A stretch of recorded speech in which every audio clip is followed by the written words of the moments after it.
शताब्दी पुरुष सत्यमोहन जोशीको शव अन्तिम श्रद्धाञ्जलीका लागि ललितपुर महानगर परिसरमा मुलुकले एक अभिभावक गुमाएको राष्ट्रपति भण्डारीको भनाई। जोशीको सम्मानमा सरकारले एक दिन सार्वजनिक बिदा दिने।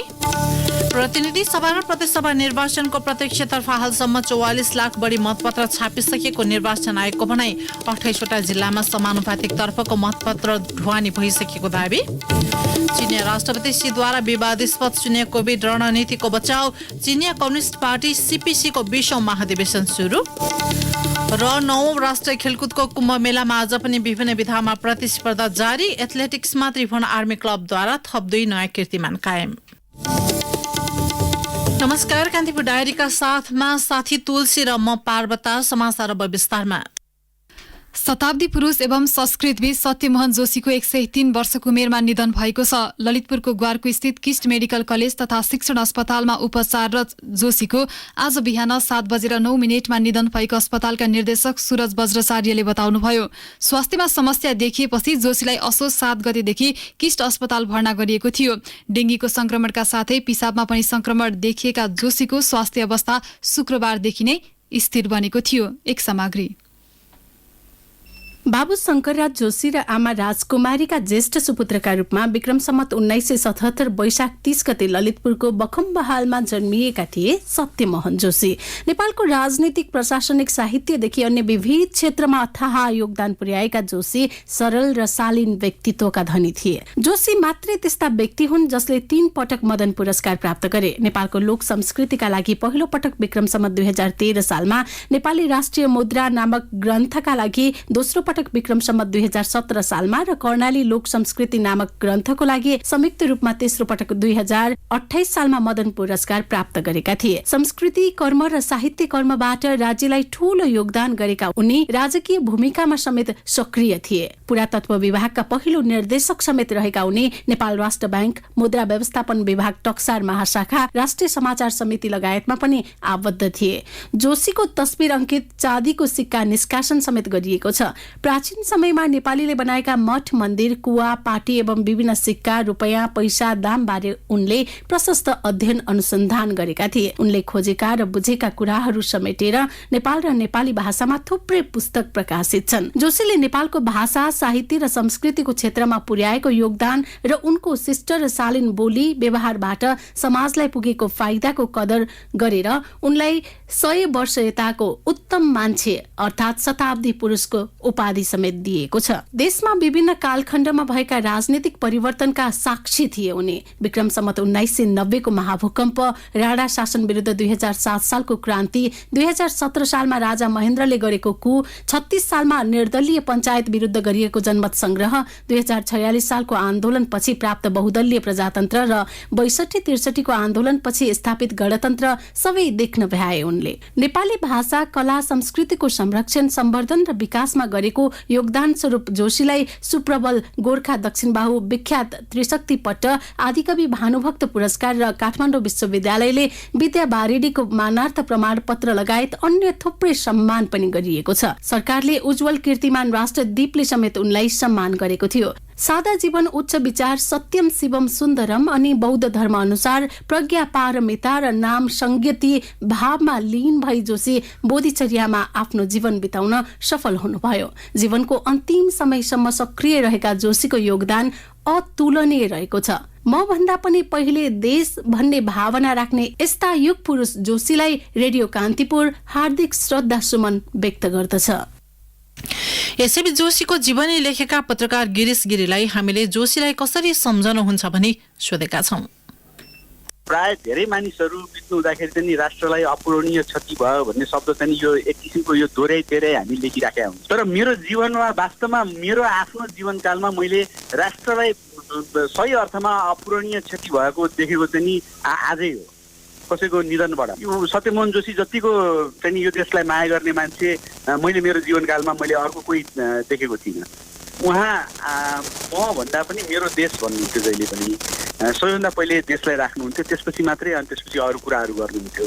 देशको चिन्ता गर्नुहुन्थ्यो, भाषाको कुरा गर्नुहुन्थ्यो, संस्कृतिको कुरा गर्नुहुन्थ्यो, समाजको कुरा गर्नुहुन्थ्यो। तपाईँ हामी अहिले जुन भाषामा संवाद गरिरहेको छौँ, यो खस भाषा, यसको बारेमा पनि पहिलोपटक खोजी गर्ने हो। आफू जबकि उहाँ एउटा नेवार भाषाभाषी चाहिँ आमा बुवाबाट जन्मिनु भएको सन्तान भएर पनि हामीले बोलिरहेको भाषाको खोजी गर्ने अनुसन्धाता पनि पहिलो अनुसन्धाता त्यही सत्यमोहन जोशी हुनुहुन्थ्यो। भनेपछि अब अरू बाँकी कुरा त के गर्नु, उहाँ समग्र राष्ट्रको चिन्ता गर्ने, चिन्तन गर्ने मान्छे हुनुहुन्थ्यो र उहाँ बाँचुन्जेलसम्म त्यसैमा उहाँ समर्पित रहनुभयो। शताब्दी पुरुष जोशीको निधनमा राष्ट्रपति विद्यादेवी भण्डारीले शोक व्यक्त गर्नुभएको छ। माइक्रो ब्लगिङ साइट ट्विटर मार्फत राष्ट्रपति भण्डारीले जोशीको निधनबाट मुलुकले एक अथक स्रष्टा एवं अभिभावक गुमाएको पीडाबोध भएको छ।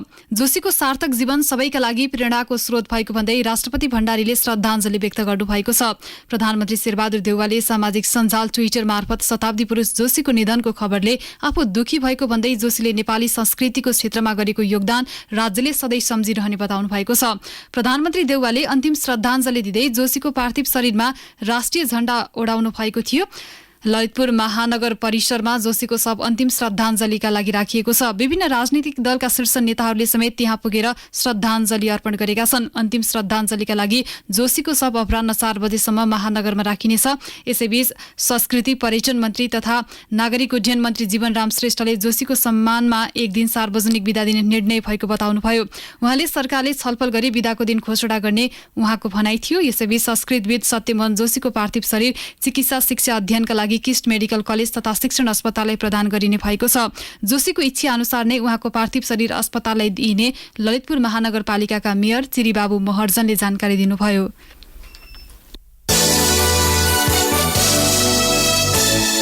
निर्वाचन आयोगले प्रतिनिधि सभा र प्रदेशसभा निर्वाचनको प्रत्यक्षतर्फको मतपत्र छपाईको काम गरिरहेको छ। आयोगका अनुसार हालसम्म 44 लाख भन्दा बढी मतपत्र छपाईको काम सकिएको छ।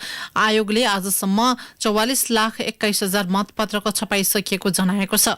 छपाई भएका मध्ये प्रदेशसभा सदस्य निर्वाचनका लागि 21 लाख 38 हजार र प्रतिनिधि सभा सदस्य निर्वाचनका लागि 22 लाख 56 हजार मतपत्र रहेको आयोगले जनाएको छ। आयोगले प्रतिनिधि सभा र प्रदेशसभाका लागि आवश्यक समानुपातिक तर्फको मतपत्र भने यसअघि नै छपाइसकेर जिल्लाहरूमा ढुवानीका काम गरिरहेको जानकारी दिएको छ।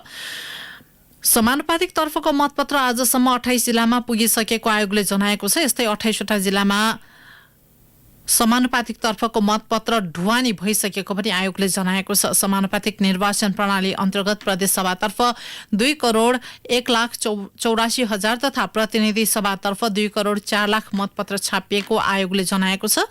निर्वाचन आयोगले मतपत्र जनक शिक्षा सामग्री केन्द्रमा छपाई गरिरहेको छ। प्रतिनिधि सभा र प्रदेशसभाको निर्वाचन मङ्सिर 4 गते हुन गइरहेको छ।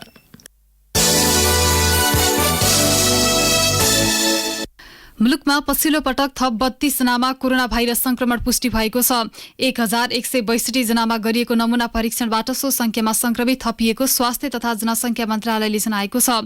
7 जना संक्रमण मुक्त भएका छन्। सक्रिय संक्रमितको संख्या भने 688 पुगेको मन्त्रालयले जनाएको छ। यस्तै पछिल्लो पटक थप 19,248 डोज कोरोना विरुद्धको खोप लगाइएको छ। उता डेंगी संक्रमणबाट थप 1 जनाको मृत्यु भएको छ। यो सँगै डेंगी संक्रमणबाट मृत्यु हुनेको संख्या 48 पुगेको मन्त्रालयको तथ्याङ्कमा उल्लेख छ। हालसम्म 40,029 जनामा डेंगी संक्रमण देखिएको मन्त्रालयले जनाएको छ। कान्तिपुर डायरीमा अब ब्रेकको पालो। अब अन्तर्राष्ट्रिय प्रसङ्ग। चीनी राष्ट्रपति शी जिनपिङले बेजिङमा जारी चीनिया कम्युनिस्ट पार्टी सीपीसीको 20औं महाधिवेशनमा आफ्नो विवादास्पद सुनेकोविड रणनीतिको बचाउ गर्नुभएको छ। सुनेकोविडलाई उहाँले भाइरसको फैलाव रोक्न गरिएको अस्त्रको संज्ञा दिनुभएको छ। शी जिनपिङको चर्चित सुनेकोविड नीतिले चीनमा मानवीय नोक्सानी न्यूनीकरण गरे पनि चीना नागरिक र अर्थतन्त्रको लागि नकारात्मक प्रभाव पारेको विश्लेषण भइरहेका छन्। लकडाउन र यात्रा प्रतिबन्धहरूले आम नागरिकमा निराशा बढिरहेको अन्तर्राष्ट्रिय सञ्चार माध्यमले जनाएका छन्। यस्तै सीले ताइवानको विषयलाई समेत सम्बोधन गर्नुभएको छ भने हङकङका विषयमा सीले त्यहाँ नियन्त्रण कायम गर्दै शासनको अवस्था सृजना गरेको बताउनु भएको छ। बेजिङले सो भूभागमा सन् 2019मा भएका प्रजातन्त्र पक्षधर प्रदर्शनहरूपछि कडा राष्ट्रिय सुरक्षा कानून लागू गर्दै आएको छ। दशकौं लामो परम्पराभन्दा भिन्न प्रतिनिधिहरूले सीलाई सो सम्मेलन मार्फत तेस्रो कार्यकालका लागि पार्टी प्रमुख बनाउने सम्भावना छ। पार्टी नेताहरूको चयन गर्न र मुख्य नीतिहरूमा बहस गर्नका लागि झण्डै 2300 नेताहरू बेजिङमा भेला भएका छन्। अब खेल प्रसङ्ग।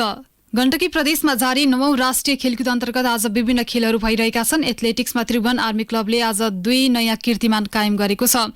पोखरा रंगशालामा बिहान भएको 400 मिटर महिला हडल्समा त्रिभुवन आर्मी क्लबकी जयरानी थारूले राष्ट्रिय कीर्तिमान सहित 16 पदक जितेकी छिन्। जयरानीले निर्धारित दूरी 1 मिनेट 0.13 सेकेन्डमा पूरा गर्दै कीर्तिमान सहित 16 जितेकी हुन्।